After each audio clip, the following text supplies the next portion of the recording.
সে আমার best friend ছিল।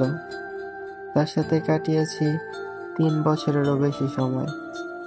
কখনো তাকে একটু সময়ের জন্য হলেও নিজের থেকে আলাদা হতে দেইনি। সম্পর্কটা বন্ধুত্বের হলেও আমার রক্তের সাথে মিশেছিল সে।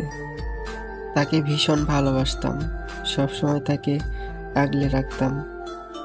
আমার সাথে থাকাকালীন সময় কোনোভাবেই তার মন খারাপ হতে দিতাম না। আবার যদিও বা দেখতাম কখনো তার সামান্য মন খারাপের ছোঁয়া পড়েছে, তাহলে নানানভাবে তার মন ভালো করার চেষ্টা করে গিয়েছি। 5 মিনিট কিংবা 10 মিনিট পর আমি ঠিকই তার মন ভালো করে দিয়ে হাসিয়েছি। 3 বছরে কখনো একবার আমার মনে হয়নি সে আমাকে ভুলে যাবে, ছেড়ে যাবে আমাকে। সে নতুন মানুষকে আমার জায়গাটা দিয়ে 3 বছরের সম্পর্ক সে 3 মিনিটে শেষ করে দিল।